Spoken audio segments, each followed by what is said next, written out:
Hello friends. आ, मैं doctor Ashish Khare, consultant plastic surgeon, Kalosa aesthetics से। और इस पॉडकास्ट के माध्यम से आज हम डिस्कस कर रहे हैं हैवी ब्रेस्ट या जिजांटोमेस्टिया के बारे में। हैवी ब्रेस्ट या जिजांटोमेस्टिया एक बहुत ही कॉमन प्रॉब्लम्स है हमारी सोसाइटी में, स्पेशली फीमेल्स में। और इसकी सीवियरिटी वही समझ सकता है जो इससे सफ़र कर रहा होता है। आज हमारे साथ है हमारी पेशेंट कानुप्रिया, जिन्होंने 1 महीने पहले हमसे हैवी ब्रेस्ट या जिजांटोमेस्टिया के लिए सर्जरी कराई थी। और हम आज उन पॉडकास्ट के माध्यम से उनसे जानना चाहते हैं कि क्या प्रॉब्लम्स वो फेस करती थी बिकॉज ऑफ दिस, और कैसा रहा उनका एक्सपीरियंस सर्जरी कराने के बाद, और कैसा अब वो फील करती है सर्जरी कराने के बाद। सो हेलो कानुप्रिया, और I am very thankful and grateful to you कि आपने इस पॉडकास्ट के माध्यम से सोसाइटी को एक अवेयर कराने की चेष्टा की है या कोशिश करी है कि heavy breast there some method to reduce the size of the breast also. तो कब से आप ये प्रॉब्लम से सफ़र कर रही थी और कब आपको लगा कि आपको सर्जरी कराना चाहिए? ये मुझे प्रॉब्लम अर्ली टीनेज से ही था, लगभग जो 13-14 साल की प्रॉब्लम मतलब एज ग्रुप है उस समय से था। मुझे ऐसा फील होता था मेरा ब्रेस्ट हैवियर साइड में है। एंड उस समय उतनी अकल तो होती नहीं है, हम ये सोचते थे कि सबका ही ऐसा होता है। बट आसपास के लोगों को देख के, लड़कियों को देख के जो हमारे एज ग्रुप में थी, उन्हें देख के लगता था कि नहीं, मैं थोड़ी ज़्यादा लगती हूँ एज में उनसे। एंड ये प्रॉब्लम, हाँ, तभी से ही मुझे ये प्रॉब्लम लगा कि हाँ, ये है मेरे साथ। तो कैसे आपको लगता था कि मीन्स आप कुछ अलग हो दूसरों से, या कहीं ऐसा लगा कि आप जल्दी बड़े हो गए हो या मैच्योरिटी लेवल जल्दी आ गया है? आपको कभी ऐसा लगा कि नहीं, थोड़ा शाय फील करते हो, हर तरह के ड्रेसेस नहीं पहन पाते? तो और ये जो प्रॉब्लम जब आपको सफ़र करी तो आप किससे इसको इस बारे में डिस्कस करते थे? वो एज ऐसी होती है ना, ये प्रॉब्लम्स आप किसी से नहीं डिस्कस कर सकते हो। खुद में रहता है कि पता नहीं मैं किसी से कुछ बोलूँगी तो वो क्या सोचेंगे, या फिर फ्रेंड से आप बात नहीं कर सकते हो। पेरेंट्स से बोलते हो तो वो बोलते हैं कि ये ग्रोइंग एज है, ऐसा होता है, सबको होता है। एंड उस समय मुझे ऐसा लगता था जैसे आप बाहर जा रहे हो तो लोग अलग तरह से देख रहे हैं। फीमेल्स होती थी, वो अलग अलग कमेंट्स कर रहे हैं, रिलेटिव कमेंट्स करते थे, मोस्टली फीमेल्स करते थे ऐसे कमेंट्स। फिर फ्रेंड्स भी धीरे धीरे कमेंट में आ गए। वैसे बहुत अनईजीनेस एंड ऑकवर्डनेस आ गई थी उस टाइम, बहुत ज़्यादा। और एक तो वही ग्रोइंग एज होते हैं लड़कियों के या लड़कों के भी, पर उसमें ये सारी चीज़ें आपको एक तरफ पीछे खींचने लग जाए तो काफ़ी प्रॉब्लम होती है उस टाइम। कुछ हद तक कॉन्फिडेंस में भी थोड़ी हाँ, बहुत ज़्यादा, कि थोड़ी नहीं, काफ़ी ज़्यादा प्रॉब्लम थी उस टाइम में। मैं पब्लिक स्पीकिंग में उतना अच्छी नहीं थी, तो मुझे लगता था हर कोई मुझे स्टेयर कर रहा है, मतलब बेसिकली मेरे अपर बॉडी को स्टेयर कर रहा है। एंड वो कॉन्शियसनेस हमेशा रहता था मेरे साथ, चाहे क्लासेस में हो, क्लास में बोलना पड़े या बाहर पब्लिक में कहीं भी, वो कॉन्शियसनेस हमेशा बैक ऑफ माई हेड चलता रहता था। तो कभी देखिए, यूजुअली अब वो एक ग्रोइंग एज होती थी, आप स्पोर्ट एक्टिविटी को थोड़ा सा अवॉइड करते थे। Long running, jogging, skipping, kho kho.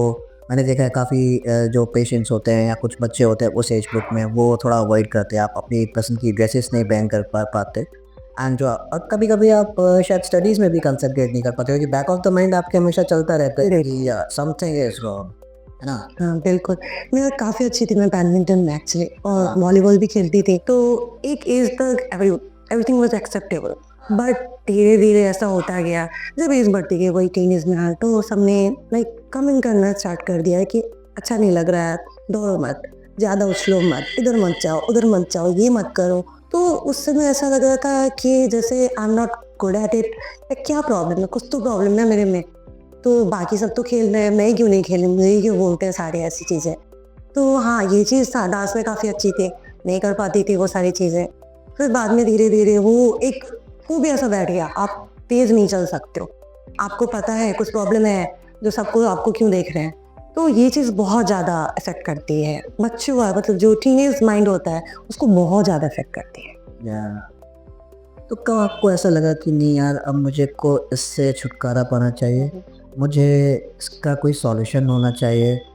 पता नहीं, आई डोंट नो, उस तरफ आपको किसी ने बताया कि इसके बारे में कुछ कर सकते हैं, कोई सर्जरी है या कोई मेडिसिन है या और कोई तरीका है जिससे आप कर सको, या आपने क्या मेथड अपनाया इसको, ताकि इस प्रॉब्लम से थोड़ा बहुत अपने आप को छुटकारा पाने के लिए?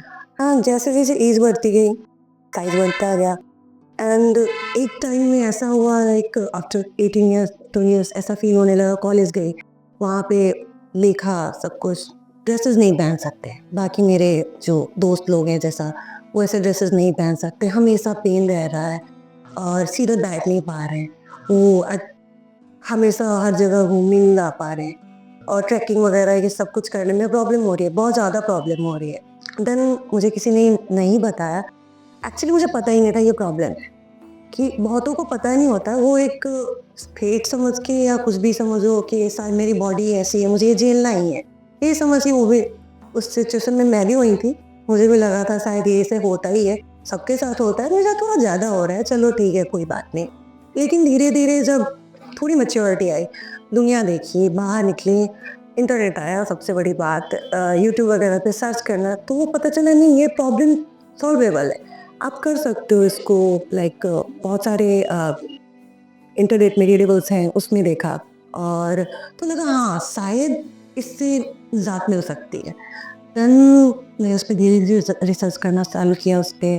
तो अब आप राउंड अबाउट 35-36 की हैं 36 एंड ये जो आपको इन्फॉर्मेशन मिली कि हाँ भाई इससे छुटकारा मिल सकता है, ये आपको किस एज में पता चला? मुझे बैक इन 2016-17 में ये पता चली जब मैं जॉब पे आ गई थी। हाँ, तो मीन्स आपने अपनी टीन से लेके अपना पूरा एजुकेशन करिकुलम आपने विद हैरी ब्रेस के साथ ही बताया। इससे प्रॉब्लम्स आपको basically heaviness, posture change and you have always have to wear a bra, digging of the bra, shoulder pain and कभी कभी मैसरेशन भी आई गेस होता होगा अंडर द ब्रेस्ट क्रीज। बहुत ज़्यादा वो like all the time rashes हैं वहाँ पे, स्किन ब्लैक पड़ चुकी थी, शोल्डर पूरे रेडनेस तो हमेशा ही रहना है, अपर बैक में पेन कंटिन्यू है। वो लगता था ये ऐसे ही सबको होता है। सबसे बड़ी बात तो यही है, हमें लगता है कि ऐसे ही होता है, पर बाद में जब आप पता करते हो, लोगों से बात करते हो, तो पता चलता है हाँ शायद इससे भी हम बच सकते हैं, इसका भी कुछ क्योर है। तो आपको पहली बार किसी ने क्या बताया कि हाँ भाई, जैसे या तो आप ऑनलाइन आपको पता चला, इंटरनेट से पता चला, या यूट्यूब के माध्यम से पता चला, या आप किसी कलीग या फ्रेंड या फैमिली में किसी ने बताया कि नहीं? मुझे यूट्यूब से पता चला ये बाकी फिर मैंने रिसर्च किया तो बहुत सारे डॉक्यूमेंट्स पढ़े हैं इंटरनेट पे, कि उसमें पता चला कि हाँ ये सब चीज़ होता है, बाहर दुनिया में होता है, हमारे देश में कम हो रहा है लेकिन वहाँ हर जगह हो रहा है ये सारी चीज़ें। औरतों को पता है वहाँ पे कि क्या करना है क्या नहीं करना है, हमें भी पता है पर उतने एडवांस नहीं है हम लोग इस मामलों में, बात नहीं करते हम लोग। तो इस चीज़ से हाँ ये है कि यूट्यूब में वीडियोस काफ़ी हैं, तो उनसे पता चली ये सारी चीज़ें। ओके, सो जब आपने अपना एजुकेशन ख़त्म किया और आप जॉब में आए अराउंड दैट 25-26, सो तब आपको पता चला एंड उसके बाद कोई इनहिबिशन कि नहीं should I go for it, कि नहीं कराना है, उसके बारे में आपने क्या सोचा? काफ़ी डायलेमा होता है अंदर कि क्या करा है क्या नहीं करना है, कराने पे क्या होगा। तो उसके बाद आप जाके एक इलेक्टिव सर्जरी कराना, तो आपके अंदर की या मनस्थिति कैसी थी? आप क्या सोचते थे उस टाइम? ये मेरे लिए क्योंकि जो आप सोचोगे काफ़ी लेडीज हमारे साथ यहाँ पे है सोसाइटी में जो इस चीज़ से सफ़र करती हैं, लेकिन बस यही है कि मन में एक डर है या डायलेमा है, कराना चाहिए नहीं कराना चाहिए, और कैसे कराना चाहिए, क्या होगा, पोस्ट ऑप कैसा रहेगा, प्रिकॉशंस कैसे रहेंगे, सबसे बड़ी बात पेन कैसा रहेगा, किसी का फैमिली सपोर्ट चाहिए कि नहीं चाहिए, कोई सपोर्ट करेगा कि नहीं करेगा। सर ये जैसे आपने फर्स्ट उसमें ये बताया इंट्रोडक्शन में बताया, जिसके साथ होता है वही समझता है। तो हम ये चीज़ें बताते हैं जब बाहर की, हाँ ये प्रॉब्लम है अपनी, लाइक हाँ ऐसा तो होता है तुम्हारे साथ भी हो रहा है। फिर उसके बाद आप सर्जरी के बारे में देखते हो, एक बात कर रहे हो किसी से, सर्जरी बहुत बड़ी चीज़ है हमारे लिए, कि हम एक मोटिवेट टेबल पे जा रहे हैं, हम सर्जरी में आपको 4 घंटे इतने भी लग रहे हैं, तो बड़ी बात तो ऑब्वियसली है। लेकिन अगर आपको कुछ अपने लाइफ में सुधार करनी है तो उसके ये स्टेप्स तो लेने होंगे, हार्ड स्टेप्स लेने होंगे। हार्ड कितना है ये आपको आपके कंसल्टेंट डॉक्टर बताएंगे, आपको उसके लिए प्रॉपर जो पर्सन है उस पर जाके उनसे बात करनी होगी।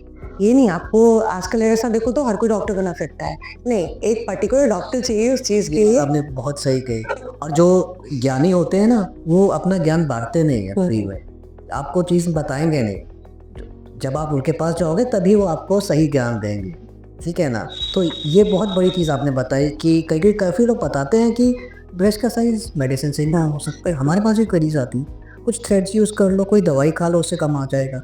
हमारे पास बहुत सारे क्वेश्चन ऐसे आते हैं। और फिर कई बार कुछ लोग कहते हैं कि लाइपोसक्शन करके आप ब्रेस्ट का साइज़ कम कर दो। कई बार हमें भी इनहिबिशन होती है कि यस, क्या लाइपोसक्शन से हम ब्रेस्ट का साइज़ कम कर सकते हैं? क्योंकि female breast is more of a glandular tissue, it's not something like a fatty tissue. तो हम आपको वो जस्टिफाई नहीं कर सकते कि आप अपना टाइम भी खर्च करो, आप अपने फाइनेंसेस भी खर्च करो, और हम आपको at the end of the day एक अच्छा रिजल्ट नहीं दे पाएँ।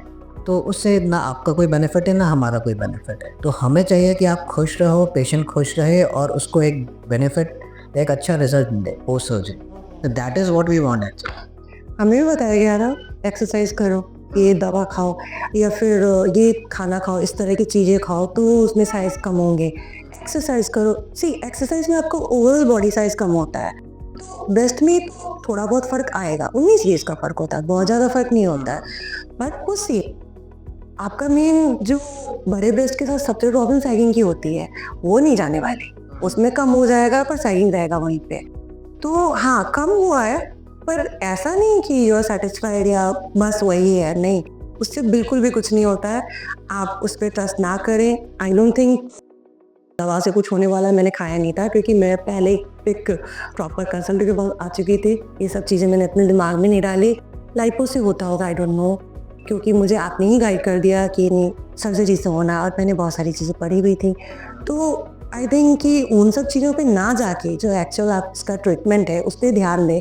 वहाँ पैसा मत खर्च करो, यहाँ करो, जगह पे करो जहाँ आपको फ़ायदा मिले। तो आपने अराउंड 25 और 26 की एज पे आपको लगा कि yes, there is some solution and that is a breast reduction surgery and I should go for it. उसके बाद से आज you are 35 right now, 36 not 36, तो 10 साल बीत गए। आपने 10 साल तक सोचा कि मैं कराऊं या ना कराऊं? वो उस समय आपकी क्या थॉट प्रोसेस थी और इनहिबिशन कहाँ था? कोई डर था अंदर कि नहीं यार मुझसे हो पाएगा नहीं हो पाएगा, मेरे पास कोई सपोर्ट है कि नहीं है? उस बारे में आप हमें थोड़ा बताओ। ओके, उस टाइम में ये होता है कि मुझे जस्ट बात जब पता चलता है कि सर्जरी आपका मतलब आप क्योर हो सकता है सर्जरी से, मैंने ये सोचा कि लाइक हाँ ठीक है हो सकता है, पर सर्जरी अगेन ये बड़ी बात होती है। सर्जरी मैंने मेरी कभी सर्जरी नहीं हुई थी, मेरे फैमिली का कोई ऐसा मेडिकल हिस्ट्री नहीं है। उसके बाद मैंने काफ़ी सोचा, काफ़ी ऑफिस में छुट्टी नहीं मिल रही है, कुछ फैमिली का इश्यूज आ गए, फैमिली ऑब्लिगेशंस हैं, शादी नहीं हुई है, बहुत सारी चीज़ें ऐसी हो जाती हैं कि उसमें आप कैसे करोगे, कैसे प्लान करोगे। अगेन ये सब प्लानिंग सब चलता रहता है दिमाग में कि आप कैसे वो टाइम मैनेज करना है। काफ़ी साल मेरे सोचते सोचते निकल गए, फिर कोविड वाला भी सिचुएशन आ गया, उसमें मैं हमारा सबका दिमाग दूसरी तरफ हो गया, बचेंगे तब भी कुछ कुछ करेंगे। उसके बाद आया कि नहीं अब तो करना है। एक इतने साल मैंने गुजार दिए इन सब चीज़ों में परेशान होते होते, कुछ तो अपने लिए भी करना है। शादी वगैरह ठीक है, ज़रूरी है, बहुत ज़रूरी है, अगेन ये अपना पर्सनल चॉइस है कि आप किस तरह से कराना चाहते हो। बट आई थिंक ये आपकी बॉडी है, इसका डिसीजन आपका होना चाहिए। आपके लिए सपोर्ट में सारे खड़े होंगे, फैमिली, आप अपने लिए सपोर्ट तो दिखाओ, अपने लिए स्टैंड लेना ज़रूरी है इस मामले में, फीमेल्स का खास करके। तो आई थिंक कि हाँ, कोविड के जस्ट बाद मैंने ये प्लान करना शुरू कर दिया। थोड़ा लाइक फैमिली का रहा था, बट अगेन मेरी मॉम ने बहुत सपोर्ट किया इसमें। एंड उसके बाद जैसे जैसे चीज़ें बनती गई, मामला मेरी तरफ आता गया। तो एक और क्वेश्चन, जब आपने डिसाइड किया कि नहीं अब तो मुझे सर्जरी करानी है, आपने टाइम भी ले लिया, आपने अपनी सारी रिसर्च कर ली, R&D कर ली कि क्या प्रॉस है क्या कॉन्स है, एंड अब जो सबसे इम्पोर्टेंट बात यह है कि you are married, completed your family. In spite of that आपने सोचा कि नहीं, I should go for the reduction surgery first and then I will be planning my family.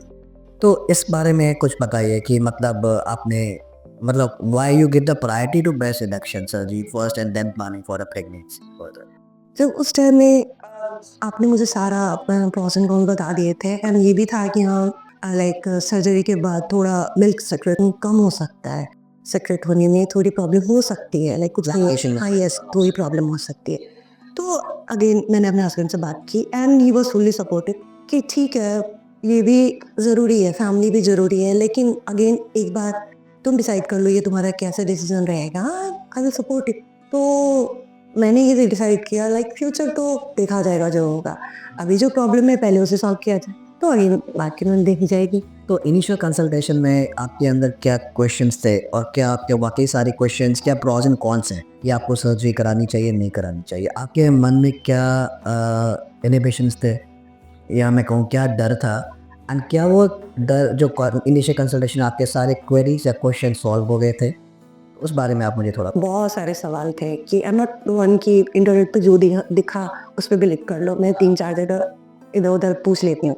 और आपने मुझे बहुत सारी बातें बताई एंड जितने भी मेरे सवाल थे सबका जवाब दिया। हाँ ठीक है, सही जवाब दिया। कुछ डराने वाली बातें भी थी, लाइक पेन था, क्योंकि पता नहीं है क्या होना है, लाइक सर्जरी हो रही है, पेन कितना होगा। एंड आपने जैसे बताया था आउटर सर्जरी है तो पेन कम होगा, रहेगा, सर्जरी है रहेगा।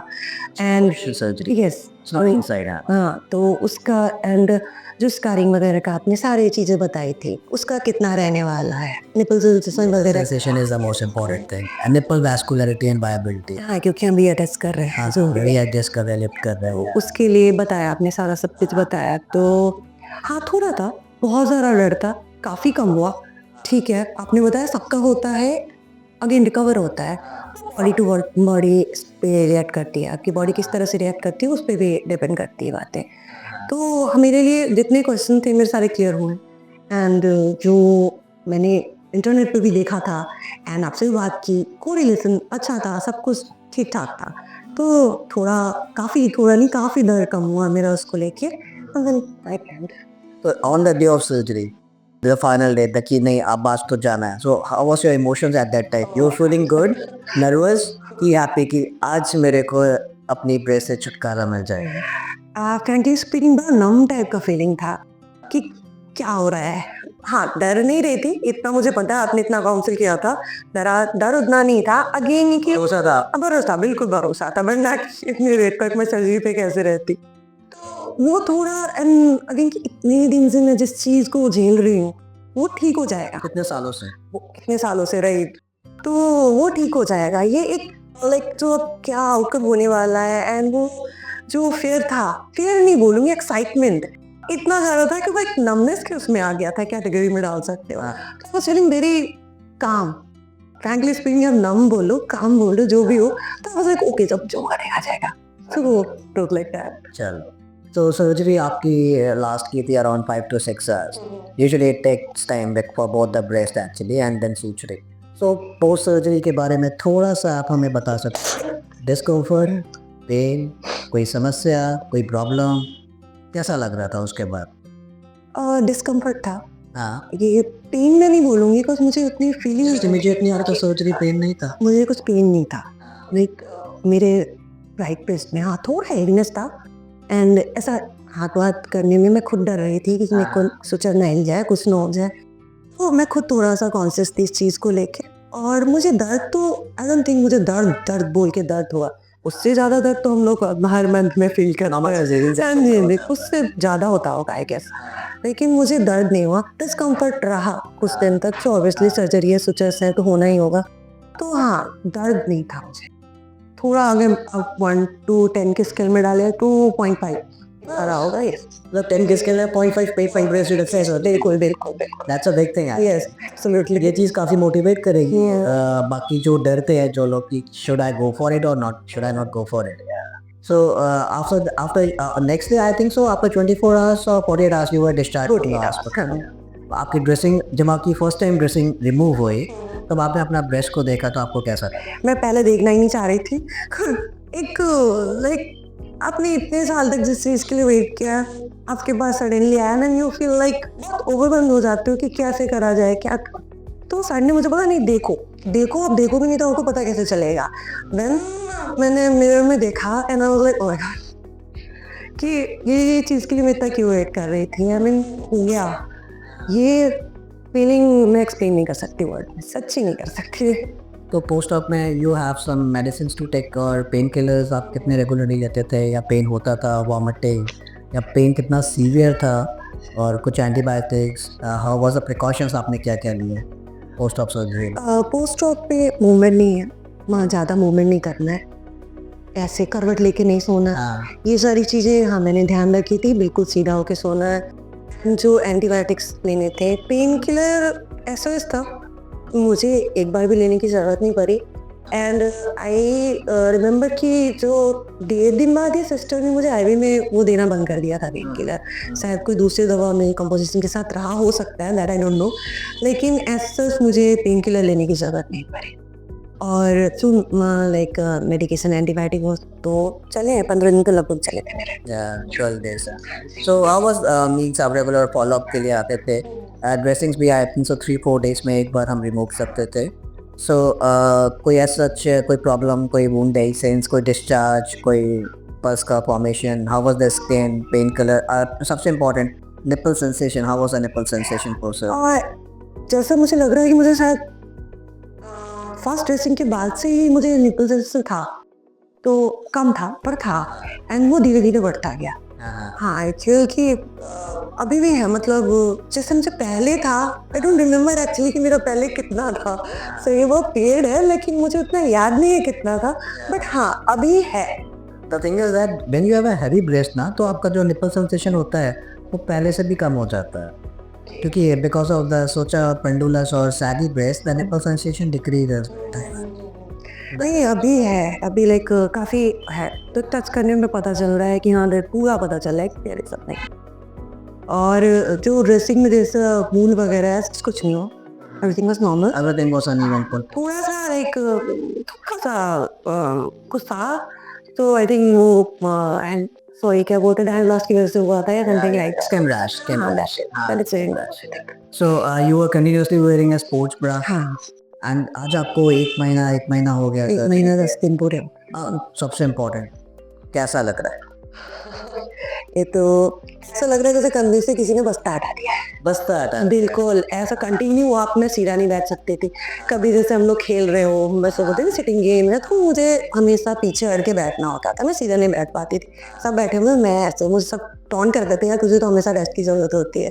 सीधा मैं सीधा बैठ पाती हूँ, मैं बैठ पाती हूँ उनके साथ, मैं चल पाती हूँ सीधा, मेरा पोस्चर काफ़ी इम्प्रूव हुआ है। एंड ड्रेसेस पहन पाती हूँ, अपने जो फेवरेट ड्रेसेस थे, इनफैक्ट वो सारे ड्रेसेस में पहन सकती हो।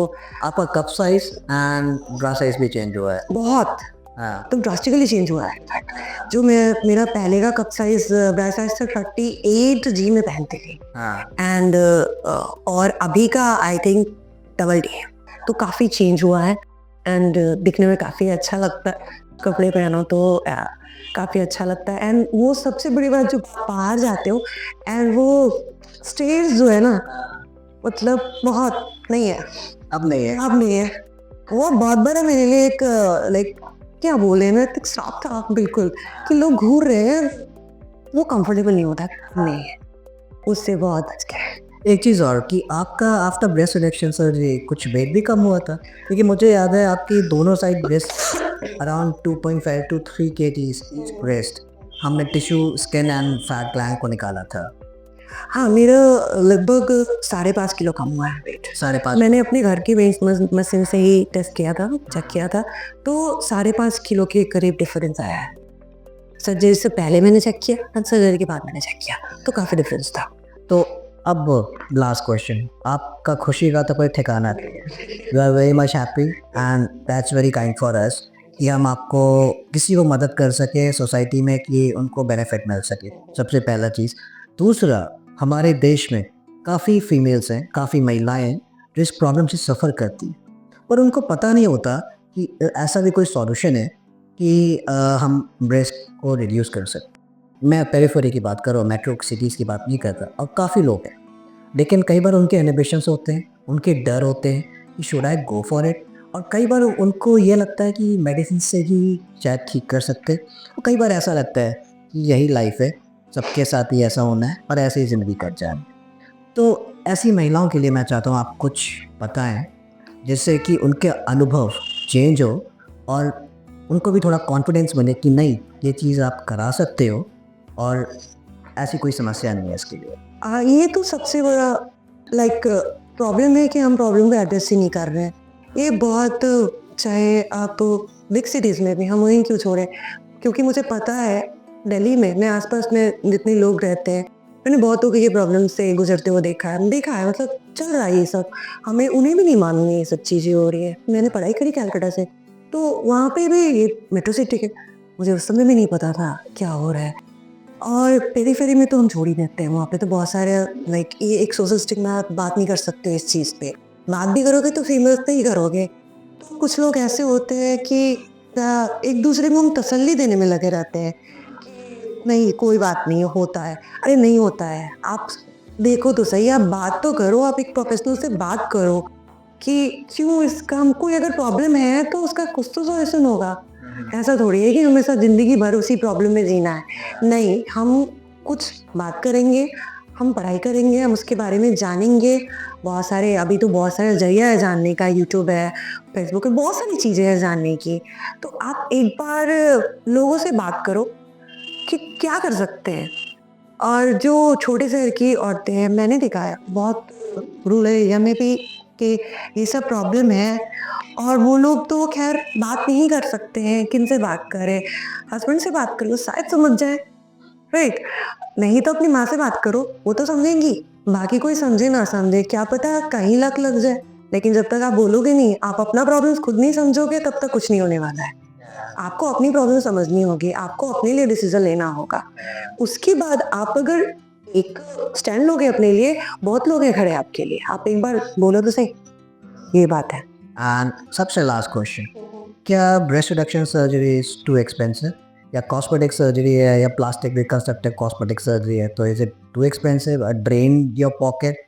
ऐसा कुछ आपके मन में कभी कोई ख्याल आया कि, या मतलब easily everyone who is thinking of going for a breast reduction can, अगर सोचा है तो वो करा सकते?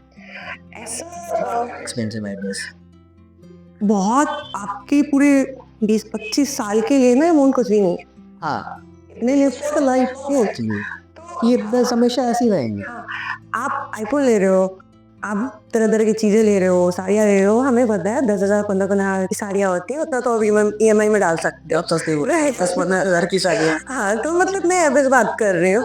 तो ये है कि अगर आप डिटरमाइंड हो, आपको कराना है, तो नथिंग इज इम्पॉसिबल। आप इतना जुगाड़ कर सकते हो, आई थिंक कर सकते हो। कि हमारे औरतों को बहुत बताया तो जाता है, कितने 11% गोल्ड रिजर्व है हमारे पास, तो पूरे वर्ल्ड का औरतों के पास, इंडियन औरतों के पास, तो इतना आप कर सकते हो। ये थोड़ा सा कॉस्मेटिक सर्जरी से हम तो ये सोच के ही चलना होता है कि थोड़ा सा रहेगा, ठीक है। ये तो लाइक आई एम टैक्स, मुझे ये नहीं लग रहा है कि मैंने बहुत पैसे वेस्ट कर दिए, या नहीं, बिल्कुल भी नहीं। इतने पैसे, इससे ज़्यादा मैं पैसे वेस्ट कर चुकी हूँ, और ये तो मेरे लिए है। तो आप ये सोच, ये आपको समझना पड़ेगा, ये आपके लिए है। तो आई डोंट थिंक ये अमाउंट बहुत बड़ी है, जो सर्जरी की अमाउंट होगी बहुत बड़ी नहीं, ठीक है। एंड सबसे लास्ट क्वेश्चन है, कैसा महसूस हो रहा है पहली वाली कनुप्रिया और अब वाली कनुप्रिया में, कितना फर्क है पहले वाली गन मानसिक स्तर पे, यानी अंदर से और बाहर से, हर तरह से? पहली वाली गनुप्रिया इतना बोल नहीं पाती, एंड अभी एक अलग कॉन्फिडेंस है। लगता है कि लोग कि ठीक है, आपके बॉडी के अलावा भी कहीं ध्यान दे रहे हैं, आपकी बातों पे ध्यान दे रहे हैं।